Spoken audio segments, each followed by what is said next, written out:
Soalnya kamu catatan kemarin di mana? Di laptop terus di share ke komputer. Oh, bisa baca dari sini. Bisa. Bisa. Ya udah. Oke. Hari ini kan kita rencananya mau bahas market ya. Cuman sebelum itu mungkin review dulu yang kemarin, jadi kamu bisa buka catatannya. Sedikit review materi yang kemarin kan. Jadi udah dijelasin.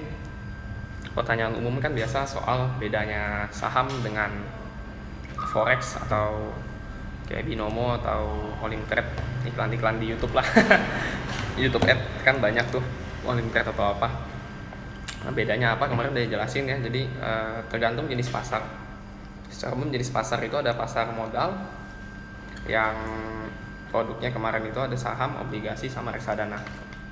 Ya, ada jenis pasar modal, lalu pasar uang yang tabungan kamu itu ya, buka tabungan transaksi biasa, deposito, atau surat Bank Indonesia dan banyak lainnya, termasuk ada namanya banker acceptance. Itu kalau di dunia ekspor biasa metode pembayarannya. Jadi kamu transaksi sama orang luar negeri, nanti itu pembayarannya misalnya kalau pakai ada metode pembayaran LC, nah itu termasuk produk pasar uang. Terus nah kemarin yang forex ya, falas, yang kamu main dolar, terus oil, emas, batu bara gitu kan. Nah itu masuknya pasar komoditas. Jadi udah jelas kalau bedanya saham sama forex itu seperti apa ya, produknya beda. Jadi kalau mau dibilang gambling apa enggak, nah kalau soal gambling kan kalau menurut pendapat kalian ya, kemarin udah dikasih tahu gamblingnya sih ada di permainan. Kalau di forex bilangnya leverage, kalau di saham bilangnya margin trading. Jadi pakai duit yang kemarin itu nggak ada ya, berapa kali lipat tuh ada. Kalau aplikasi itu biasa ada berapa kali lipat, kalau nggak salah sih 4 kali lipat. Nah, margin trading itu yang bikin si saham ini jadi mainan gambling ya. Cuman kalau enggak ya selebihnya sama aja kayak kita transaksi biasa ya kan. Ya jual beli barang aja, beli tahu di sini ya, jual di sana ya, beli tahu jual di sana, atau beli ayam jual di mana ya, sama aja. Nah terus itu udah dijelasin ya bedanya saham dengan forex seperti apa, jelas beda. Lalu kemarin kita masuk ke bursa saham. Bursa saham sempat ada ngebahas tentang IHSG ya. Jangan pusing, IHSG itu singkatan panjang-panjang indeks harga saham gabungan, itu cuman indikator aja ya. Jadi penanda ekonomi di Indonesia seperti apa. Nah indikator ini banyak ya, setiap negara punya. Di Jepang ya ada apa, Nikkei kah, Hong Kong juga ada, Hang Seng kah apa, masing-masing negara ada ya. Di US ada Dow Jones dan sebagainya, itu indeks-indeks kinerja perusahaan. Nah karena IHSG itu menandakan indikator, jadi penanda ekonomi ya, yang dipengaruhi sama perusahaan-perusahaan yang ada. Nah otomatis IHSG dipengaruhi sama kinerja perusahaan keseluruhan ya, se-Indonesia. Perusahaan kan banyak tuh, ada yang kerja di bidang pertambangan, ada yang kebun ya, ada yang otomotif, ada yang pembangunan, ada listrik, energi dan sebagainya, telekomunikasi. Nah IHSG itu dipengaruhi sama kinerja perusahaan. Nah kinerja perusahaan akan mempengaruhi harga sahamnya ya. Semakin bagus otomatis orang semakin tertarik ya, pengen investasi ke sana. Makin besar perusahaannya, harga sahamnya makin naik. Nah kemarin juga sempat dibahas tentang market cap ya, kapitalisasi pasar, yang kalau di apps RTI itu kan di tab key statistiknya ya kan ada ngejelasin market cap. Nah market cap itu kemarin belum dijelasin sih, itu dapatnya dari harga saham dikali dengan jumlah lembar saham ya. Perusahaan kan nerbitin saham ada batasnya ya, ada jumlah saham berapa. Nah market cap itu harga sahamnya dikali dengan jumlah lembar saham. Nah katakanlah jumlah lembar saham setiap perusahaan sama, artinya yang bikin market cap itu tinggi apa? Market cap kan harga dikali jumlah lembar. Kalau jumlah lembarnya sama semua, Setiap perusahaan yang bikin tinggi market cap apa? Harga saham, ya kan? Sedangkan tadi harga saham dipengaruhi sama kerja perusahaan. Perusahaan makin bagus, harga saham makin naik, ya. Jadi biasanya market cap kurang lebih selaras dengan kinerja sahamnya, termasuk dengan harga sahamnya. Tapi tidak selalu, ya. Tidak selalu beriringan. Cuman secara umum seperti itu. Nah, tadi IHSG kan dipengaruhi sama kinerja perusahaan secara keseluruhan, ya kan? Sedangkan setiap perusahaan punya market cap-nya. Artinya perusahaan yang makin gede market cap-nya semakin punya pengaruh yang lebih jelas ke IHSG, ya. Makanya kemarin disebutkan ada blue chips, ya kan? Perusahaan-perusahaan blue chip. Nah, perusahaan blue chip itu perusahaan yang market cap-nya gede. Yang market cap gede artinya apa? Jumlah lembar sahamnya banyak dan harga sahamnya tinggi. Nah, itu yang mempengaruhi IHSG. Nah, kemarin disebutin beberapa perusahaan ya, perbankan yang besar-besar, Mandiri, BCA, BRI, BNI, lalu telekomunikasi kan Telkom, makanan Unilever, Astra International, terus Indofood, sama yang perusahaan rokok. Nah, itu perusahaan yang market cap-nya gede, ya. Itu blue chips namanya. Di bawah blue chip ada second liner, ya kan, perusahaan-perusahaan yang lebih kecil lagi. Nah, kalau mau dilihat nanti grafik perusahaan besar tuh yang tadi IHSG perusahaan besar kayak BCA dan sebagainya, itu mirip-mirip sama grafiknya IHSG biasa. Akan mirip. Kenapa? Karena mereka yang banyak gerakin, ya. Karena cap mereka paling besar. Jadi pengaruh mereka ke IHSG itu paling besar. Mirip-mirip pergerakan IHSG naik, biasa mereka juga naik. IHSG turun, mereka juga turun, ya. Karena itu sebenarnya IHSG dipengaruhi sama kinerja perusahaan mereka. Kalau mereka turun, IHSG ikut turun. Oke. Jadi itu tadi. Nah, IHSG nanti bakal dibahas lebih dalam, kita ngomongin kondisi pasar.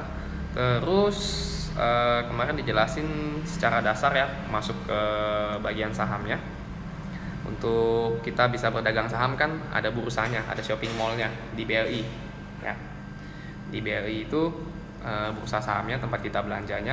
Nah, untuk bisa bertransaksi di situ harus ada melalui perusahaan sekuritas dan brokernya.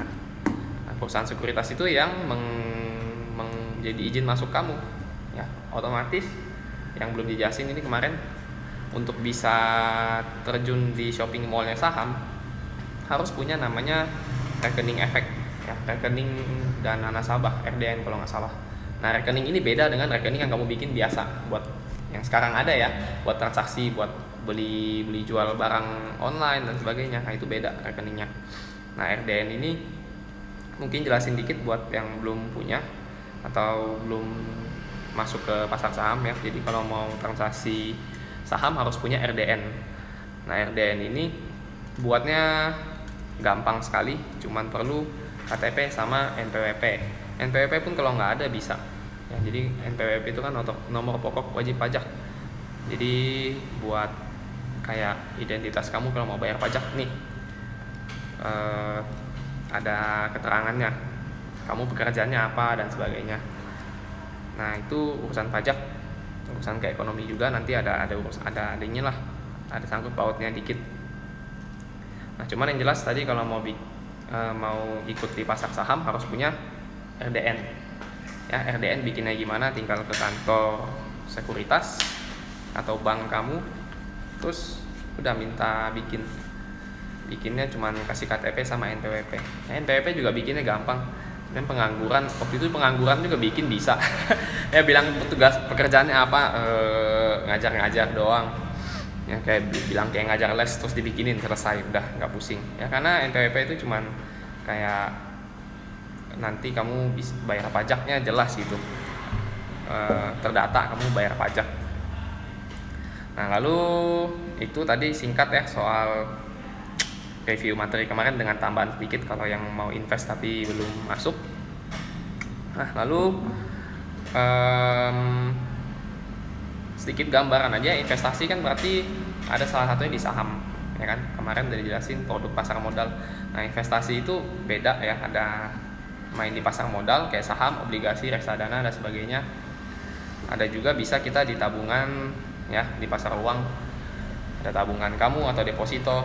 Nah itu bedanya semuanya apa ya di antara produk-produk tersebut? Sebenarnya yang bikin beda itu lebih ke profil resiko.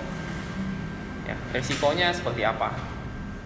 Kalau pasar uang ya, dia kan jangka pendek ya, tabungan kamu, deposito. Nah itu rata-rata resikonya kecil, ya, agak terjamin. Tapi ya itu, kalau resiko kecil biasa returnnya kecil juga ya, ditembak kita kecil juga. Makanya kayak bunga bank segala macam ya, mungkin 1%, 2% per tahun. Deposito kemarin kita hitung-hitung kan 4,5% ya bersih. Nah itu kecil sekali. Sedangkan kalau di investasi saham, pasar modal, biasa returnnya lebih gede ya, bisa berapa 10% atau berapa dan sebagainya dalam waktu singkat ya, bisa bulanan, bisa mingguan ya, tergantung kondisi pasar seperti apa. Nah jadi itu bedanya di profil resikonya aja ya. Lalu kalau mau dibilang investasi di pasar saham enak dong, berarti untungnya gede. Tergantung lagi timingnya bener apa enggak ya. Nah coba bukain di RTI, pinjam teh mau jelasin dikit. Kamu ada juga kan RTI di HP? Coba liatin di RTI. Misalnya, oke, kita coba di cari deh misalnya Astra ya. Yang buka RTI kita cari grafiknya Astra yang 5 tahunan. Ya kalau kita mau bandingin nih ya, bisa banding aja sederhana. Katakanlah kamu lihat misalnya sekarang tahun 2018 awal tahun ya. Awal tahun 2018 kalau mau lihat grafiknya Astra, awal tahun itu kena di sekitar 8.171 ya. Kalau lihat di grafik Astra nih 2018 ya, bisa lihat kan kenanya di 8.171. Terus kita bilang kita investasi saham nih, beli terus tinggalin, diem ya kan, saya mau tinggalin setahun. Sedangkan kalau kita taruh di bunga, taruh di deposito bank bisa dapat bunga tadi berapa? 4,5% ya kan, 4,5%. Kita bandingin sama investasi saham, lebih gede nggak sih dapatnya? Katanya kan tadi bisa 10%, bisa berapa persen? Lebih dari 10% dalam waktu berapa bulan, berapa minggu. Terus kita bilang bandingin sama kita nabung di bank 1 tahun. Ya. Astra kita kalau masuk awal tahun 2018 kena di angka sekitar 8.100. Terus kita nabung setahun, ya kita taruh setahun. Lihat di akhir tahun ya, atau di garis 2019 akhir tahun 2018. Di berapa tuh harganya? 8.000. Sama juga 8.101 kan. Bisa dibilang berarti kamu taruh duit di situ nggak gerak sama sekali dong. Ya kan kelihatan grafiknya dari 2018 ke 2019 ya. Kita anggap 1 tahun. Nah, kita masuk awal 2018. Terus kita mau tarik uangnya akhir tahun 2019. Akhir tahun 2018. Harganya sama. Kurang lebih di situ, bahkan sepanjang tahun dia ada turunnya, ya kan? Berarti apa? Ya itu tidak selalu juga investasi di saham selalu menguntungkan ya. Kembali ke timing ya, pasarnya seperti apa. Nah kalau bukan pepatah sih ya, investor yang terkenal Warren Buffett itu yang sangat terkenal ya. Kalau dia filosofinya takut ketika orang lagi takut kalau orang lagi tamak ya. Fearful when people are greedy, and be greedy when people are fearful. Ya, jadi kita ketika orang lagi tamak, harga lagi naik tuh justru kamu takut ya, jangan masuk. Tapi ketika harga turun, ketika orang takut ya, jual kita justru beli. Nah di situ itu filosofinya ya. Tapi tentu filosofinya dipasangin juga dengan tadi analisis fundamental ya. Kemarin udah dibahas ya, analisis fundamental sama teknikal seperti apa. Jadi nggak sembarang harga lagi turun nih, wah beli. Belum tentu, siapa tahu perusahaannya bakal bangkrut selamanya ya kan. Turun terus ya, atau turunnya ternyata belum turun banget ya, bisa lebih turun lagi ya. Kemarin udah dibilang soal support dan resistance, udah jelasin ya support dan resistance seperti apa. Nah jadi nggak sembarang juga kita asal beli. Lagi jatuh nih, perusahaannya bagus nih, udah beli aja. Ternyata jatuh terus, sama aja bohong ya kan. Jadi itu ya. investasi di saham atau tabungan dan sebagainya masing-masing punya resikonya ya. Ada risk and rewardnya. Ada resiko, ada juga rewardnya. Rewardnya ya kalau lagi bagus lagi naik. Tapi kalau lagi kita nggak pandai baca kondisi ya bisa kena dalam banget. Kayak kemarin kasusnya di Indonesia ya, IHSG anjlok banget di bulan Maret. Kelihatan kan grafiknya, semua grafik pasti anjlok di bulan Maret perusahaan apapun. Nah itu kalau kita saat itu nggak tanggap ya, di bulan Maret nih udah punya saham tapi kita nggak tanggap ada kejadian yang akan menggoncang ekonomi, nggak segera jual, nah udah jeblok sedalam-dalamnya itu. Ya kan, bahkan kamu lihat mungkin di Astra belum balik lagi ya, belum balik ke titik sebelum dia Maret ya. Bulan Maret berapa sekarang belum balik ya kan, atau udah ada recover lah. Sebelum Maret kan dia tinggi banget. Nah semua perusahaan juga belum ada yang balik ya, tapi udah mulai recover. Nah jadi itu tadi cukup bahas itu doang sih. Nah itu tadi soal investasi ya. Jadi investasi di produk apapun tergantung profil resiko kamu ya. Kalau misalnya belajarnya bagus, bisa baca market seperti apa dan siap untuk update ya, nggak bisa ditinggal ya. Kalau tabungan kamu taruh 100 juta di bank ya nggak bakal hilang kan. Ya walaupun bunganya kecil, taruh 100 juta bunganya 4% misalnya, ya duitnya nggak bakal hilang kecuali banknya dirampok ya, dibakar. Ya itu kejadian luar biasa yang akan hilang, jadi lebih aman. Tapi kalau di saham ya kayak tadi, kayak Astra, kamu tinggal dimasuk 2018, awal 2018 ternyata makin ke bawah kok, makin ke tengah kok, bulan Juni apa kok dia turun ya, lalu akhir tahun ternyata nilainya sama. Berarti tidak menghasilkan juga kan nabung di saham. Jadi itu masing-masing punya risk and rewardnya. Oke, itu review singkat tentang materi kemarin. Kita masuk sedikit membahas tentang kondisi ekonomi ya. Ini juga sebenarnya belum belajar terlalu dalam challenge sih untuk kondisi ekonomi seperti apa. Cuman kurang lebih ini ngasih tahu biar kita lebih mau buka mata ya, harus lebih rajin baca berita ya. Apa sih itu inflasi ya, apa sih jumlah uang beredar, apa sih suku bunga, apa sih BI rate ya. Itu kan di berita banyak banget tapi kita kadang nggak ya, bahkan mungkin kamu belum pernah dengar kan BI rate apa gitu kan, belum kan, nggak ngeh gitu. Nah itu sebenarnya semua sangat pengaruh terhadap ekonomi. Nah tadi kan IHSG udah dibilang indikator ekonomi. Berarti kalau mau terjun di saham harus mengerti ekonominya seperti apa ya, di Indonesia sedang seperti apa. Kalau tempat baca-bacanya kan ya di IG ngerti saham tuh, ekonomi secara umum ada 3 faktor utama ya, yaitu GDP, angka pengangguran, sama inflasi. GDP itu gross domestic product ya, jadi produksi secara nasional ya. Kalau kita ngomong Indonesia, GDP Indonesia berarti se-Indonesia itu produksinya seperti apa ya, kinerjanya seperti apa. Kan kita hidup kan produksi terus ya, ayam makan nggak mentah. Ya ayam ada diproses, ada apa. Nah semuanya proses produksi ya, botol minum, buku, semua itu produksi. Nah semua itu dinilaikan berdasarkan uang, jadinya di GDP secara nasional. Nah itu ekonomi dipengaruhi oleh GDP. Keseluruhan kita kinerjanya seperti apa. Lalu tingkat pengangguran tahu ya, kalau kita nggak kerja ya udah nganggur kayak challenge sekarang, nggak ada kerjaan. Terakhir inflasi. Nah inflasi ini yang agak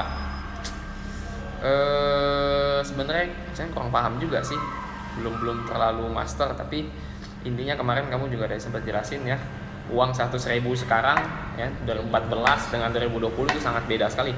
2020 100.000 tuh receh, kecil banget ya, tapi kalau 100.000 di zaman 10 tahun lalu, wah itu kayaknya minta ampun ya, bisa beli banyak banget. Nah itu karena ada pengaruh inflasi ya, ada karena ekonomi naik ya, harga ikut naik, semua ikut naik. Nah inflasi sering salah tanggapin ya. Kalau kita dengar inflasi ngerasa selalu jelek ya, kebalikan inflasi apa? Deflasi ya, perlawanannya harganya malah turun, kelihatannya enak ya. Kayaknya bagusan deflasi. Kalau inflasi kan harga naik, kalau deflasi harga turun, enakan mana? Kayaknya enakan deflasi kan harganya turun jadi murah. Tapi nggak gitu ya. Kalau secara nasional justru deflasi itu menandakan negaranya bakal chaos, itu bakal bangkrut, bakal kacau ya. Kasusnya itu kayak Eropa berapa tahun belakangan ini dia deflasi ya, ekonominya lesu banget. Karena itu kita mikirnya oh kayaknya harganya murah jadinya enak beli barang apa, yang nggak gitu. Karena ini harga murah cuman salah satu ini doang, salah satu apa namanya faktor aja ya, nggak cuman dia doang ya. Harganya murah iya, tapi gaji juga murah ya. Beli McD misalnya cuma 10.000 tapi gaji kamu cuma 100.000 jadi tetap aja mahal kan. Nah lesu ya, kalau deflasi justru ekonomi lesu. Sedangkan inflasi ketinggian juga akibatnya kayak tahun terakhir tuh yang tahun berapa ya, Venezuela ya, nggak denger ya kasusnya. Venezuela tuh gila-gilaan, inflasi gila-gilaan. Tahun berapa lupa, berapa tahun lalu deh. Nah itu saking apa ya, saking inflasinya tinggi itu harganya semua jadi naik banget ya. Karena harga naik banget jadi stok barangnya nggak ada, orang jadi chaos berebutan ya. Waktu itu kasus Venezuela lumayan kacau ya. Harga kopi secangkir udah berapa banget, gede banget karena inflasi gila-gilaan. Pemerintah keluarin duit terus. Nah jadi urus negara intinya nggak gampang ya, tidak segampang wah lagi miskin nih ya, wah banyak orang miskin, pemerintah cetak duit kasih, wah nggak kayak gitu ya. Ada ininya, mekanismenya, nggak semudah itu. Nah jadi harus diperhatikan banget ya, harus mulai rajin baca berita GDP-nya, pertumbuhan ekonomi seperti apa itu lihat dari GDP, pengangguran, inflasi ya. Jadi bisa di Google ya untuk tahu perekonomian Indonesia seperti apa, tinggal Google aja GDP Indonesia 2020, nanti ada tuh per bulannya atau per kuartal, per 3 bulan akan kebaca. Nah kalau dia naik berarti bagus ya, GDP naik udah pasti bagus. Pengangguran sebaliknya ya, pengangguran naik makin jelek ya, pengangguran turun makin bagus. Umumnya kalau GDP naik pengangguran juga pasti turun ya. GDP naik kan produktivitas gede, artinya banyak lapangan pekerjaan ya kan, pabrik bekerja, industri bekerja, otomatis nyerap pekerjaan yang kita orang nganggur nih ya, lulus bingung mau ngapain nggak tahu ya kan, terus bisa kerja, berarti pengangguran turun dan GDP naik. Nah terakhir inflasi yang dikontrol ya, inflasi itu harus diatur sama pemerintah. Walaupun dibilang bagus, ada angka normalnya ya, inflasi tetap harus ada. Harga naik bukan berarti jelek ya, artinya ekonominya berjalan, tapi ada batasnya juga. Kalau dia naik terus ya, suatu saat akan bahaya juga ya. Kalau kalau cari Google tuh mereka bilangnya fenomena bubble pop. Jadi kamu naik terus nih, inflasi, ekonomi naik, akan ada satu titik dia pecah ya. Pecah kenapa? Ketika inflasi terlalu tinggi, harga naik terus kan, masa gaji juga naik terus, tapi akan ada titik di mana nggak seimbang, kemahalan nih misalnya ya, orang sampai nggak mampu beli lagi ya, tidak harganya ketinggian terus kita nggak mampu beli. Kalau tidak mampu beli, barangnya tidak kejual. Misalnya bikin 100.000 ya, kita bikin tahu 100.000 setiap hari, dulunya habis terus, lama-lama kita bikin 100.000 tahu tapi nggak habis nih, cuman kejual 50.000 tahu misalnya. Karena apa? Orang nggak sanggup beli, udah makin mahal. Atau orang udah ngitung-ngitung lagi, wah kayaknya harus hemat-hemat nih belinya ya, karena inflasi kan, harga makin mahal. Walaupun gaji naik, cuman semua makin naik ya kan, beli rumah makin naik ya kan, bensin makin naik ya kan, jadi makin mikir. Nah ketika kayak gitu artinya apa? Kamu sebagai pihak pengusaha rugi nggak yang bikin tahu? Rugi dong. Bikin 100.000 cuman kejual 50.000, besoknya bikin lagi 100.000, makin dikit 40.000, bikin lagi 100.000, makin dikit kejual 30.000. Artinya apa? Ada gap supply dong. Kamu bikin tapi nggak kejual, rugi nggak itu? Rugi ya kan, rugi ongkos produksi ya kan, rugi tenaga, rugi sebagainya. Dalam skala besar kalau ngomongin pabrik, artinya pabriknya merugi. Kalau pabrik rugi, dia nggak bisa jalan kan, dia nggak jalan, terus kalau dia yang bikin makanan tapi nggak jalan gimana? Ya kan, ini cuma ngomong contoh ya, tahu misalnya, tapi kan kita ngomongin secara global, secara ini deh, besar-besaran ya. Kalau dia rugi terus nggak bisa produksi HP ya, kita juga nggak bisa pakai ya kan. Pabrik ayamnya rugi, dia nggak produksi, terus kita ayam harus masing-masing tangkap sendiri, potong sendiri, goreng sendiri ya. Kembali ke zaman dulu sih berarti ya. Jadi industrialisasi juga ada dampaknya ya, ada banyak pabrik juga ada dampaknya. Kalau pabriknya nggak jalan, kita juga jadi rugi ya kan. Nah itu inflasi seperti itu ya. Jadi udah naik, ada titik orang nggak mampu beli, dia nggak beli, perusahaan nggak dapat pendapatan, rugi juga, jatuh semua. Nah itu ada salah satu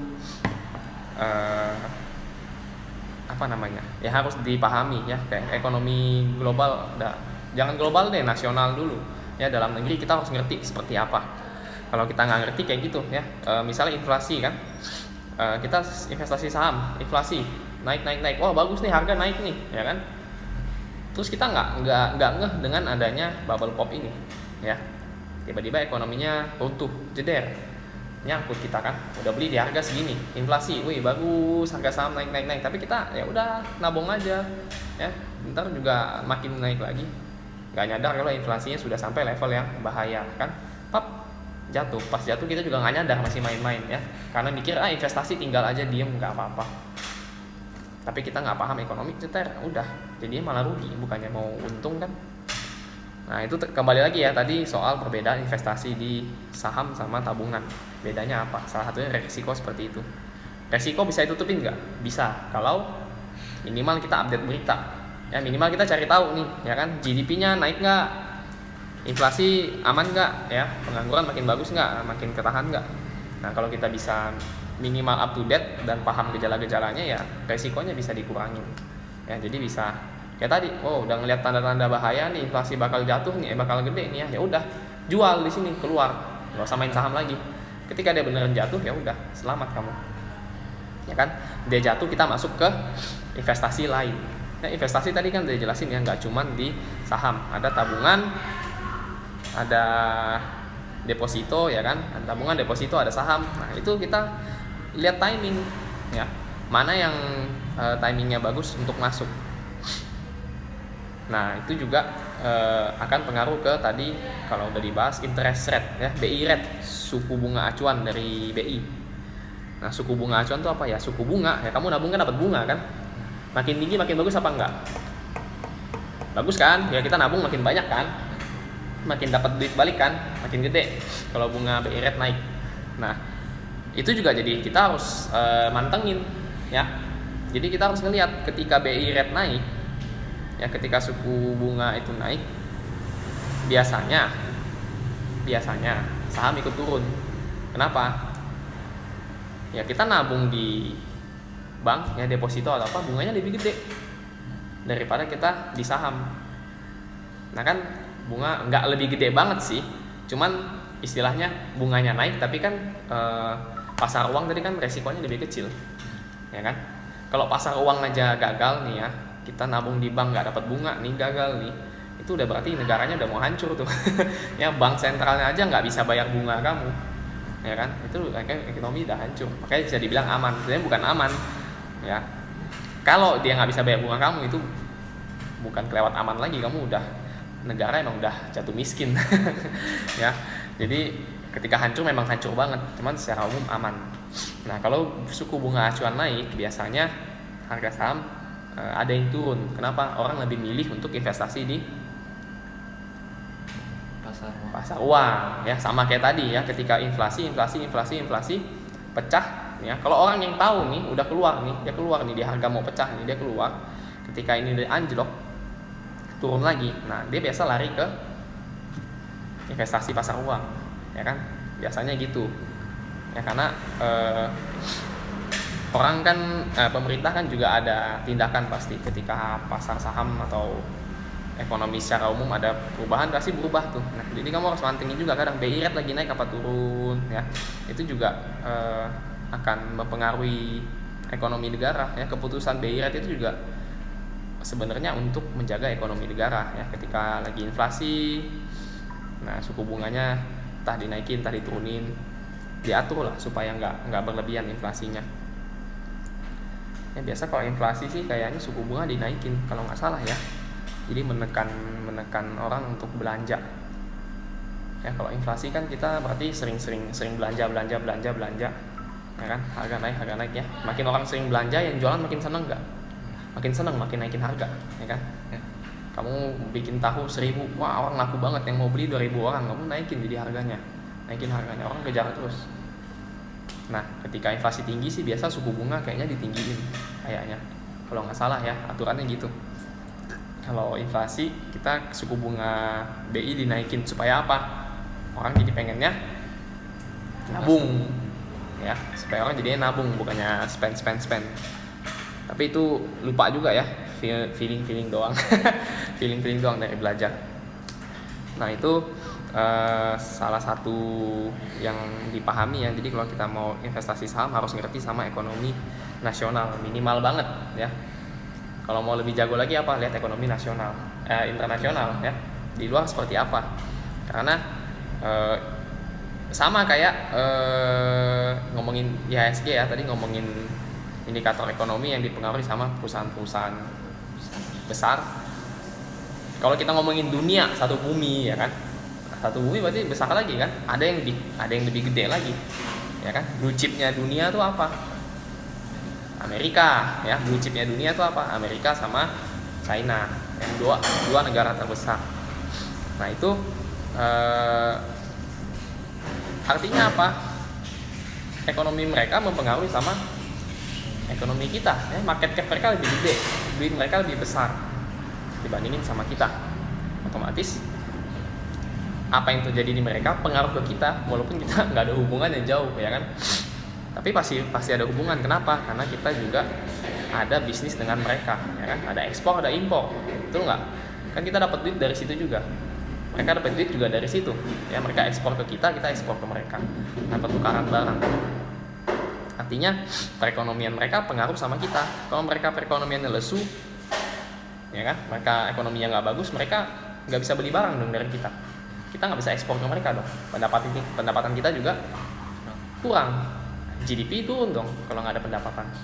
Nah kayak gitu. Jadi kalau untuk mengerti investasi saham seperti apa secara lengkap nggak bisa, cuma kita pengen ngertiin di Indonesia seperti apa ya. Kalau sudah mulai paham di Indonesia seperti apa, belajar lagi ke pasar global seperti apa ya. Dow Jones indeksnya tuh jauh di luar negeri ya. Untuk Amerika Dow Jones ya, untuk China ada Hang Seng, Jepang ada Nikkei. Nah itu indeks-indeksnya mereka. Biasanya kita mantengin mereka juga. Kalau mereka lagi hijau, lagi bagus ya, ngomongnya hijau sih, hijau atau merah ya. Kalau mereka lagi hijau, lagi bagus ekonominya, kita juga biasa naik ya, karena berarti ekspornya jalan ya kan, transaksinya jalan bagus. Nah kenapa pas corona kemarin dibilang global dampaknya, yaitu kita semua tutup, nggak ada yang terima keluar masuk barang ya kan. Mana tahu virusnya masuk lewat kontainer ya kan, nggak steril dan sebagainya. Tutup, makanya ekonomi jadi kacau banget karena orang pada tutup perdagangan. Nah, jadi itu harus mantengin. Nah lalu kemarin jadinya ada pertanyaan nih, ngomongin soal Indonesia resesi ya. Kamu mungkin nggak ikutin, ada ikutin nggak Indonesia resesi? Nggak tahu ya. Resesi itu berarti pertumbuhan negatif selama 2 periode berturut-turut ya, 2 kuartal berarti 1 kuartal 3 bulan, berarti selama 1 semester perekonomian minus, disebutnya resesi. Nah kemarin tuh pada bingung ya, sebenarnya gue juga bingung sih, dan juga bingung, nggak ngerti juga, tapi baca-baca agak paham lah. Jadi resesi itu kan definisi aja ya. Kalau di berita tuh digila-gilain ya, setelah sekian lama akhirnya resesi lagi ya. Terakhir resesi tahun 1998 pas kerusuhan dulu kan, 1999. Terus sekarang udah 20 tahun resesi lagi. Nah, jadi kan kayaknya kejadian buruk terulang lagi. Nah padahal resesinya itu hanya istilah aja.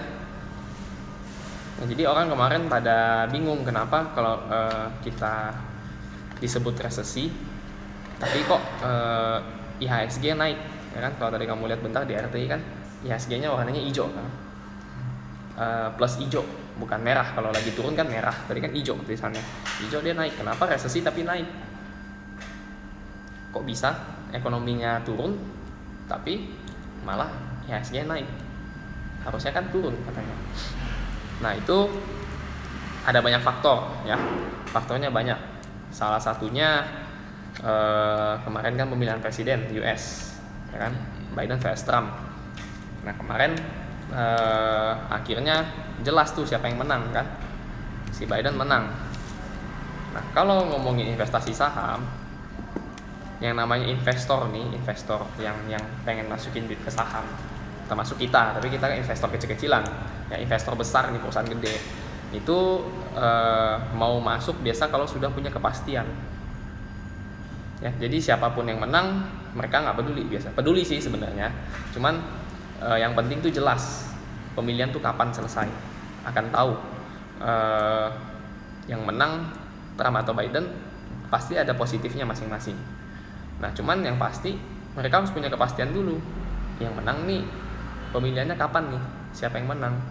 Kalau udah mereka tahu misalnya A menang, ya mereka tinggal jalanin sesuai strategi mereka untuk A yang menang. Kalau B yang menang, tinggal jalanin strategi B yang menang. Tapi intinya apa? Mereka akan jalanin kalau sudah ada yang jelas siapa yang menang gitu, ya kan? Nggak bisa kita nebak, spekulasi. Oh, kayaknya ini bakal menang. Udah dari sebelum pemilihan udah nebak-nebak duluan, ya kan? Udah spekulasi menjalankan strategi A. Nggak bisa gitu ya, karena duit mereka besar. Kalau kita spekulasi ya mungkin bisa lah kecil-kecilan, ya, duitnya dikit-dikit. Mereka kan mainnya triliunan dan sebagainya. Nggak bisa mainnya spekulasi. Jadi nunggu kepastian. Ya, siapapun yang menang, kalau udah ada kepastian mereka langsung bisa kerjain strategi ini, atau invest di saham ini. Nah, makanya ketika ada pemilihan, nah kemarin bertepatan tuh, jadi pengumuman Indonesia resesi dengan pemilihan tuh barengan ya. Ketahuan pemilihan itu kemarin si Biden udah hampir menang, udah hampir pasti menang, makanya mereka langsung bisa nih kerjain strategi. Biden menang, jalanin. Nah, dikerjakan lah. Jadi IHSG naik walaupun ekonomi dibilang turun gitu loh. Status resesi itu emang ini baru terjadi lagi setelah kemarin tahun 99. Ya, selama itu nggak ada resesi ya. Pertumbuhan ekonomi negatif ada, tapi nggak sampai 2 periode berturut-turut ya, 2 kuartal berturut-turut. Disebut resesi itu kalau 2 kuartal berlanjut 3 bulan minus, 3 bulan selanjutnya masih minus lagi. Nah, itu disebut resesi. Nah, jadi walaupun disebut resesi tapi kita IHSG hijau, kenapa? Nah, tadi itu ya, karena duit besarnya nih investor ini udah punya kepastian. Si ini bakal menang, jalanin investasinya seperti apa. Nah, yang kedua, kenapa IHSG tetap hijau? Karena walaupun disebut resesi tapi minusnya lebih kecil ya. Data yang terjadi itu kuartal sebelumnya Indonesia pertumbuhan minus 5, sekian persen ya, pertumbuhan ekonomi minus 5, sekian persen. Lalu data yang dirilis kemarin minusnya lebih kecil, minus 3, sekian. Artinya apa? Ada perbaikan ya kan, dari minus 5 jadi minus 3. Mungkin akan lain cerita kalau misalnya pemilu AS udah jelas ya, tapi ternyata data kita minus 5 jadi minus 7 misalnya. Nah, ini mungkin lain cerita nih ya, mungkin bisa jadi IHSG nggak akan naik ya, karena ternyata pertumbuhan kita minus dan makin dalam, bukannya makin naik ya. Jadi kemarin tuh kalau yang teman-teman ada yang nanyain tuh, kenapa kok kita resesi tapi IHSG hijau. Nah, alasannya itu ya, jadi resesi istilah aja, harus dipantengin lagi datanya seperti apa. Resesi tapi ternyata ekonominya naik kok, tumbuh ya. Jadi bukan nggak selalu ya, itu namanya istilah. Makanya kita harus analisisnya nggak bisa cuma ngelihat istilah doang ya, harus lihat sebab akibatnya apa semua ya. Resesi iya, tapi pertumbuhannya makin bagus ya, penjualan makin bagus. Nah, itu banyak faktor ya. Jadi tadi yang pertama pemilihan ya, kenapa IHSG hijau tuh ada pemilihan. Lalu resesi sih ya resesi, tapi pertumbuhannya ada ya. Terakhir juga ada sentimen yang omnibus law ya, Alvin mungkin nggak ngerti ya kan, cuma dengar doang kan, ada tahu ya omnibus law apa kan, orang bilang Omnibus Law dan sebagainya ya kan. Nah, mungkin tapi nggak mendalami ya. Tapi kalau di ya yang udah mantengin saham biasa baca sendiri ya. Jadi Omnibus Law itu menyederhanakan peraturan-peraturan yang ribet ya, disederhanain. Jadi untuk apa ya, se-Indonesia ya, ngomongin Indonesia, iklim investasinya bagus ya, jadi orang itu menarik orang untuk investasi di negara kita ya. Pabriknya bakal dikerjain, industrinya makin dijalanin. Nah jadi karena ada peraturan itu, orang jadi pengen investasi ke Indonesia ya. Negara kita jadi ibaratnya bagus untuk investasi. Kita sendiri sebagai investor ya, kalau ngomongin terkait sama saham ya, setahu kalian sih ada ininya, ada benefitnya ya. Jadi kemarin kan kita sempat ngomongin dividen ya, pembagian dividen ya kan. Cara dapetin keuntungan dari saham kan ada dua, capital gain sama dividen. Nah dividen ini kita dapat juga tetap kena pajak sebenarnya ya. Dividen misalnya kamu dibagiin 100 per lembar saham, kamu punya 1000 lembar saham, berarti kamu dapat 100.000, tapi ada potongan pajaknya 10%. Nah kalau kena Omnibus Law ini, itu pajaknya sih katanya nggak adain ya. Nggak tahu itu yang kalian baca, kalau nanti ada yang punya informasi ya boleh tolong ditambahin. Tapi yang dari kalian baca sih, katanya pajaknya nggak adain ya, yang berkaitan dengan saham. Sisanya ya banyak kebijakan lain yang pengaruhnya di peraturan ya, peraturan untuk tenaga kerja dan sebagainya. Jadi itu sangat mendorong investasinya naik, makanya kemarin IHSG bisa hijau ya. Ekonomi kita bisa naik, orang mau investasi ya, duit asing tuh mau masuk ke kita untuk ke perusahaan-perusahaan kita. Nah, jadi itu bahasan singkat ya kemarin untuk pertanyaan yang kenapa resesi tapi kita IHSG-nya bisa hijau ya. Udah terjawab tuh, ada tiga faktor. Nah itu juga sebenarnya kalau mau dicari-cari sih bisa baca sendiri ya, itu dijelasin kok sama banyak orang. Terus sebenarnya itu sih kemarin pertanyaan umumnya ya dari teman-teman, tuh ada yang nanyain kenapa resesi tapi hijau. Nah itu udah terjawab ya. Jadi kita iniin dulu aja ya, recap secara keseluruhan ya untuk pembahasan kita. Yang dari awal bedanya forex sama saham udah kejawab ya, beda pasarnya.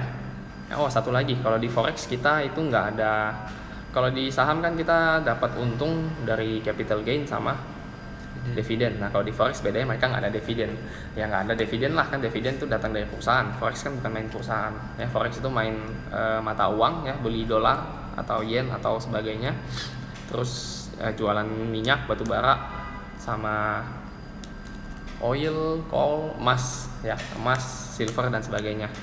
Nah itu beda forex sama saham ya, karena beda pasar,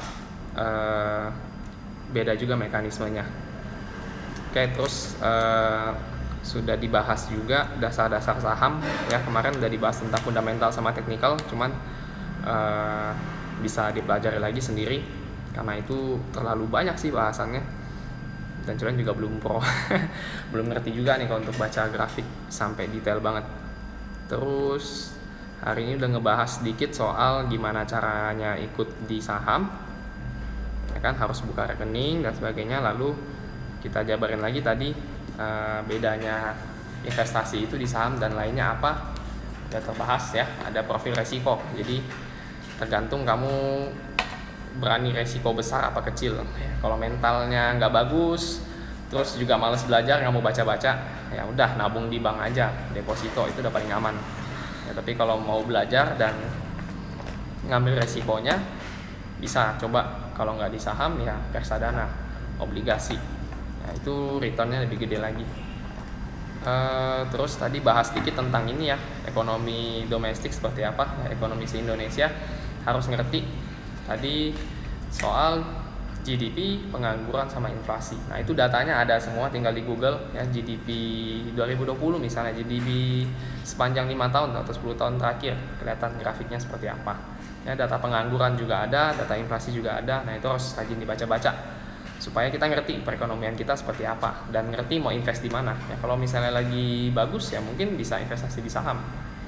Ya, tapi kalau iklimnya lagi nggak bagus, ya udah tarik duitnya pindahin ke yang lebih aman ya, obligasi kah atau misalnya tabungan, deposito ya. Jadi pandai-pandai lihat situasi pasar. Nah, situasi pasar nggak cuma di Indonesia, harus ngerti ya internasional seperti apa. Nah, kemarin mungkin tahun 2020 udah dijelasin ya, itu tahun investasi. Jadi timing yang sangat tepat untuk masuk. Kenapa? Karena harganya lagi pada rendah. Ya, ini tahun investasi, bukan tahun trading ya. Dibedain ya, ada investasi, ada trading. Kemarin udah dijelasin, investasi itu jangka panjang, trading itu untuk lebih ke jangka pendek. Jadi kalau misalnya ngomongin trading, waktunya nanti tahun depan. Ya, ketika IHSG sudah hijau, udah jelas arahnya bakal naik turunnya kebaca bisa. Ya, tapi kalau kemarin masih investasi tuh. Kenapa? Karena geraknya masih bingung ya, nggak jelas nih, naik turun. Presiden siapa? Ya kan nggak tahu. Ekonomi makin bagus apa enggak? Corona makin bagus apa enggak? Ya, vaksin jadi apa enggak? Orang masih bingung semua. Tapi ketika sudah nanti tahun depan, ya presiden udah kejawab nih siapa, ya kan? Vaksin masih nunggu nih jawabannya, akan jadi apa? Akan jalan apa enggak, ya kan? Nah, kalau udah ada kejelasan nanti itu udah masuk waktunya trading. Jadi benar-benar tahun 2020 nih, karena masih ada info yang masih belum kejawab nih ya soal vaksin. Ya, presiden udah naik nih, ya harga udah naik. Tapi masih belum kejawab nih sebenarnya untuk vaksin gimana. Ya, vaksin dan Indonesia secara keseluruhan. Ya, secara se-Indonesia, corona nih seperti apa penanganannya. Ya, ini dua masih belum kejawab. Jadi sebenarnya masih waktu untuk investasi itu masih masuk banget ya. Tahun ini masih masuk banget buat waktu investasi. Sebelum akhirnya tahun depan nanti udah kejawab semua nih, oh vaksinnya ternyata entah itu sudah atau belum, ya kan? Atau penanganan Indonesia ini untuk corona makin bagus apa enggak? Nah, kan udah kejawab. Kalau udah kejawab semua, seperti tadi dibilang ya, ekonomi pasti jalan. Apapun jawabannya, karena ketika jawabannya sudah ada, planningnya bisa dijelasin. Kan orang siapin skenario. Oh, kalau vaksin nggak jadi apa? Kalau vaksin jadi apa, ya kan? Tapi kalau sudah ada jawabannya langsung, dua-duanya pasti akan pengaruh, ya akan menggerakkan ekonomi. Tapi di sektor mana, ya kan? Ketika mungkin penanganan coronanya belum bagus, mungkin sektor di pariwisata, ya kan? Atau kuliner mungkin belum jalan. Ya, kalau udah ada penanganannya udah bagus, mungkin langsung jalan, ya kan? Oh, travel jalan lagi misalnya, pesawat lebih longgar lagi, penerbangan jadi bagus ekonominya. Kalau penanganannya bagus atau vaksinnya bagus, ya kan? Tapi kalau misalnya vaksinnya belum ada dan penanganannya masih jelek-jelek aja, bukan berarti ekonomi tetap lesu, ya enggak. Tapi mungkin jalannya di sektor lain, ya di perbankan atau di hal-hal lain ya yang tidak berkaitan dengan COVID gitu. Tapi secara umum pasti pengaruh ya, corona sangat pengaruh banget. Kalau yang paling penting sih bukan masalah vaksin sih, mungkin lebih ke penanganan ya, penanganan se-Indonesia seperti apa, karena itu yang paling besar pengaruhnya. Kayak kemarin ya dijelasin, kalau pabrik itu kena corona udah kacau, produksi nggak bisa, barang yang dijual pun orang nggak mau beli, ya kan? Apapun itu, entah mobil, entah apa, entah makanan. Jadi sebenarnya yang paling penting sih kayaknya bukan di vaksin kalau menurut Jonan ya, pandangan pribadi sih ini, bukan di vaksin tapi di penanganan se-Indonesia seperti apa. Nah, jadi untuk hari ini diskusinya udah di situ aja. Wah, baru masuk dia huku ketinggalan, siapa suruh ketinggalan. Dan nonton sendiri, nanti kalau ada tanya komentar aja. Oke, untuk hari ini sharingnya udah dulu. Kalau misalnya nanti udah nonton, ada yang mau ditanyain boleh di komen. Kita mau bahas apa, akan dicoba bahas bareng lagi. Dan ini pandangan pribadi semua ya, jadi sangat-sangat disclaimer. Sebisa mungkin belajar lagi sendiri, baca-baca lagi sendiri, dan keputusan ya tentuin sendiri ya. Kayak tadi udah dijelasin plus minusnya saham dan tabungan apa. Nah itu jadi masukan ya, pembelajaran bagusnya investasi di mana. Jadi nggak harus selalu main di saham ya, lihat timing. Oke, sampai ketemu di sharing berikutnya kalau ada.